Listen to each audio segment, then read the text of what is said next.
many of you have dreams? By show of hands. Dreams, ambitions, aspirations. Okay, so many of us. I too have dreams, and I dream for a healthy nation, a sober society. And it really breaks my heart that alcohol can, the harms that it causes can hinder a lot of progress and can hinder a lot of dreams from being realized. So once again, my name is Elvina Majiwa. I work as a consultant in terms of programs and communication for youth activities and also targeting policy makers as well. And I work with several CSOs, but majorly also with SCAD, that's Students Campaign Against Drugs. Those are my social media handles, and I want us to connect after. So in the picture on your screen, it represents some of the students I work with a lot. And this is just a fraction of them because there are very many of them. So that's Ringa Girls, this is Muhoho Boys as well in terms of mentorship. Yeah, so during the World Alcohol Free Day, which was celebrated on 3rd October, the theme was Expect More. And we were talking about what we expect from our societies.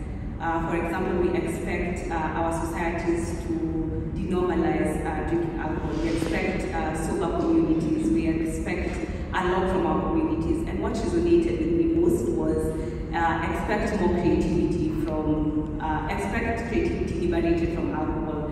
Because people have the assumption that for you to be creative, you have to have indulged in alcohol consumption, which is not necessarily the case.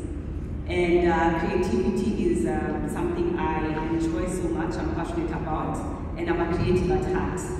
So the stage is now set, and I'd like to present to you a piece, a poetic piece that was written by my friend, Collins Musikisi, and it was initially written in Sheng. Sheng is English and Kiswahili, which is a language in Kenya. But I and my friend Jackson Sayari wrote it to English, and here it goes.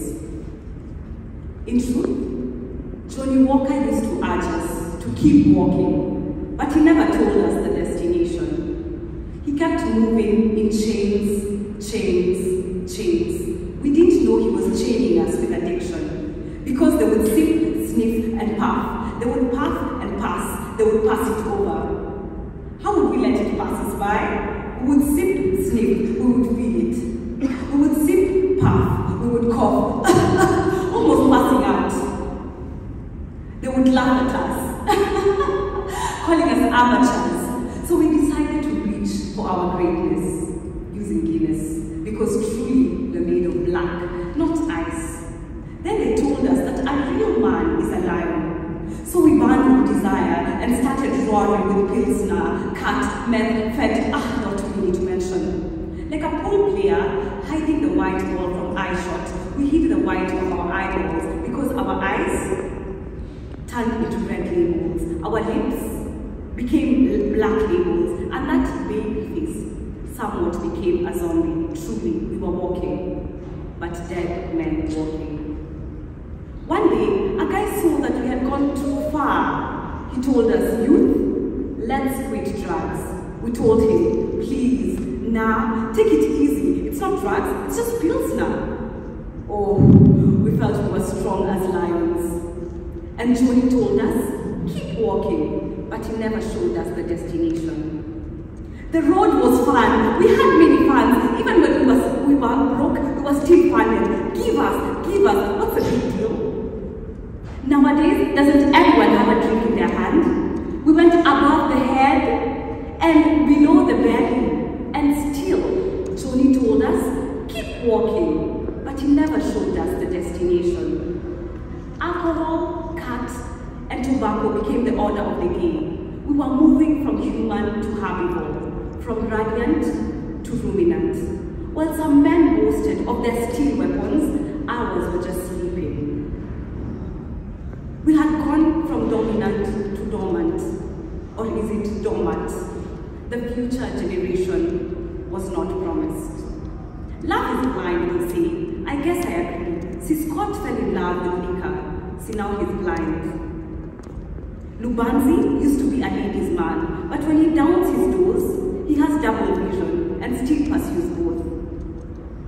Bonangi and Kevin kept tripping. They wouldn't wait for their trip. In fact, they were impatient. Now they have to take the trip to where they are learning patients at the inpatient hospital, at the mental hospital.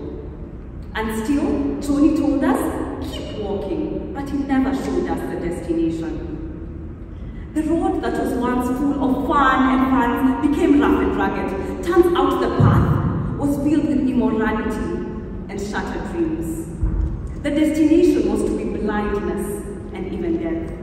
And still, Tony told us, keep walking, but he never showed us the destination. But like the prodigal son, I had my big time moment. I had a meeting with self. The self that had been deceived that its identity was in its feelings. The self that had been derailed by the idea that nothing, not even reality or biology, should deter me for indulging those feelings. The self that had been dehumanized by disconnection from community, self, and God. Then we decided to turn back, deceived, derailed, and dehumanized. We decided to turn back. Although we might have gone and taken a long time, although we may have gone far, far from Him, all we had to do was turn back because God had been following us all along. Thank you very much.